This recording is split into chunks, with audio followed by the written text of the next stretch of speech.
Trap's best deck, Trap's best deck. Whoa! I didn't see you there. Bortle here. Hello everyone, hello Bortle Nation, and you're probably wondering, what am I wearing? I am wearing Into the AM graphic t-shirt right now, guys. And man, it feels very nice. It's made out of 60% cotton, 40% polyester. And guess what? Summer is around the corner, spring is here, and if you want to look fly at locals playing Yu-Gi-Oh!, get some Into the AM merch today. And if you want to save some additional money from their already amazingly priced bundles such as 3 graphic tees for 60 bucks, you can get an additional 10% off with my link down below, guys. That's right, I'm gonna plug in the comment section. It's gonna be in the description as well. Easy to find. They don't only have graphic tees, they have basic tees, jogger pants, hats, hoodies, and more. Without further ado, let's go ahead and jump right into the updated Traptrix goo.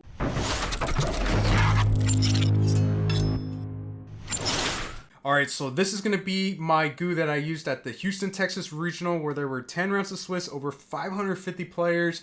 I was exhausted towards the end, guys. This regional ended past 11. It was just crazy. Anyway, I did not top finish X3. I did face the mirror match, and I did lose the dice roll, and I did win. So if you want to see the goo that destroys the mirror match, this video is for you. And I am wearing a Into the AM basic tee. Looks pretty nice. So without further ado, let's just jump right into this video, guys.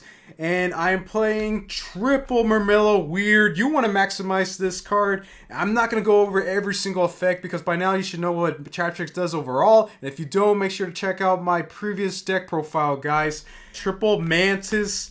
This card is really cool. Recessor Dynea. You know, triple Pudica, still using triple Pudica. It's really good to get rid of problematic special summon monsters, and it searches the field spell. 2 Dionea, I think 2's perfect ratio. I do not miss the third one. And I'm playing double Campa. I think 3 was too many. 2's pretty decent, does protect you against, you know, back row destruction, and it's a pseudo hand trap for that additional body. Speaking of bodies, triple Parallel Exceed.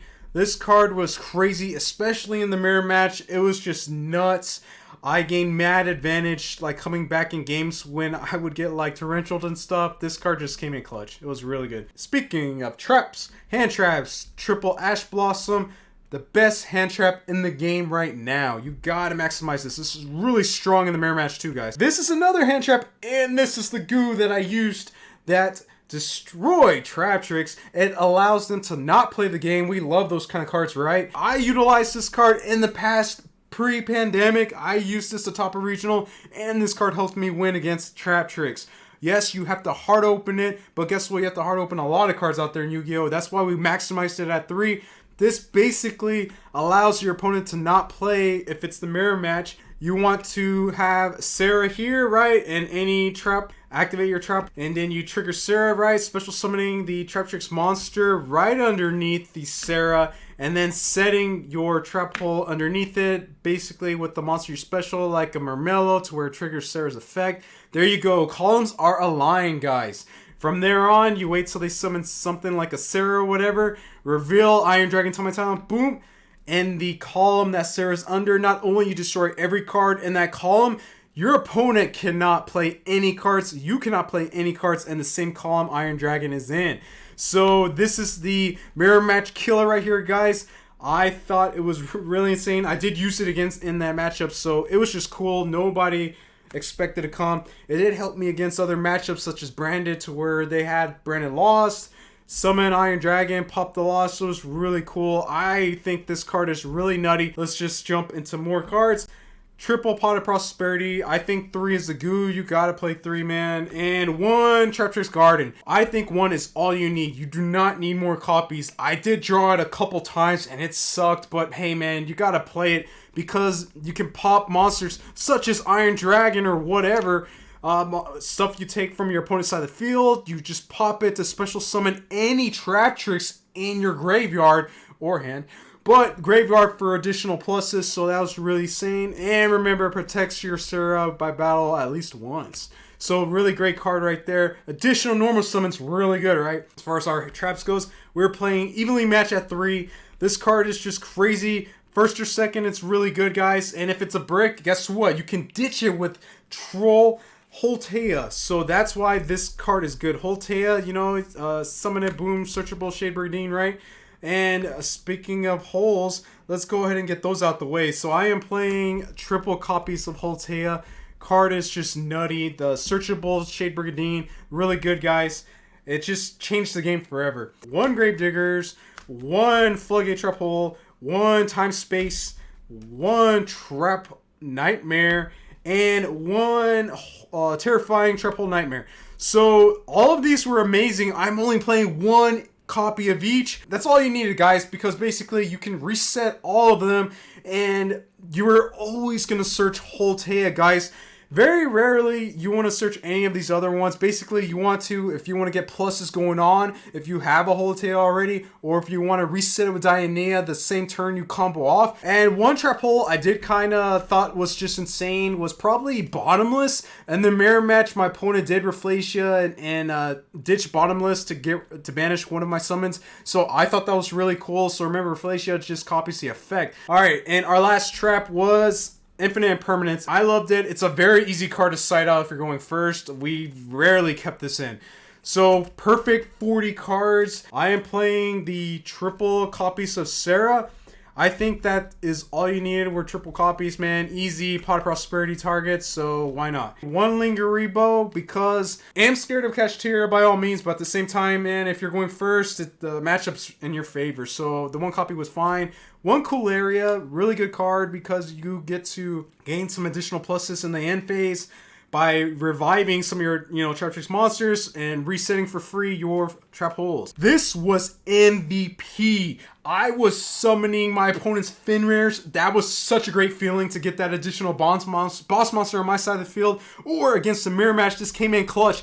Both games, I summoned this, take my opponent's Murmello, popping back row. It was such a great feeling, and not only that, it's a 1 card Traptrix Adipose, because you need to only have at least 1 other material being a insect or plant. So basically, Asa taking their, Murmello, boom, there you go, 1 card Adipose. So that was just amazing. This card makes all your Traptrix monsters gain 1,000 attack, including itself, and its effect where I can pop a card was really good too.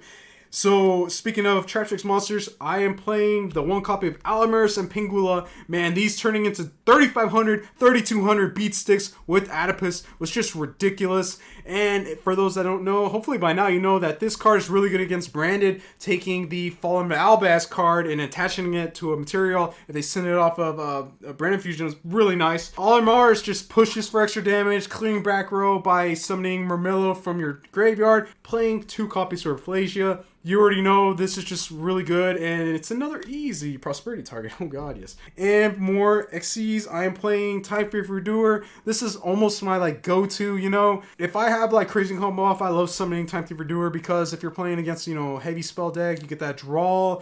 It just gains major advantage, guys. And I'm playing the 1 Baguska.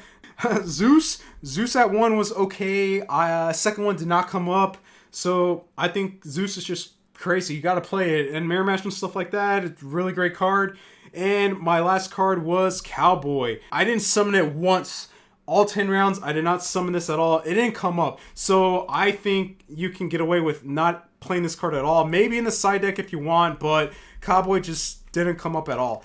Allow our side deck. I am playing the triple copies of Nibiru. Basically, guys, if you don't like the Timaton card in your deck, you can just swap it with Nibiru. But by all means, in the mirror match, this card is cheeks because they have Rafflesia. They're playing around Nibiru already, guys. Or at least I am. That's why it's in the side deck, because certain matchups you can afford to play this over the Timaton. So by all means, that's really good. And we're playing triple Gamseel. I see a lot of lists using Kumungus. I assume it's because, it's an earth, it's an insect, but at the same time, this card, Gamseel, was just so good because if for some weird reason you end with them keeping the Kumungus, they'll just make a XYZ7 on you and beat that ass. So I thought Gamseel was just clutch, guys, because you get to, it's a level 8 and it's 2200, so it's not too powerful. And next I played triple copies of Lancia. Post game 1, this is almost a mandatory game 2 and 3 card because of evenly matched. That card sucks. I actually played a feature match where I got swiftly 2-0'd by Mathmex. They destroyed me. Why? Because I think I didn't have Lancia. I didn't draw into it. Anyway, so Lancia is just insane. Really good against Kashtira. And my only trap in the side deck, Dimensional Barrier. I'm not playing Traptrix, so I have the hard open Barrier. Barrier's really good going first, guys.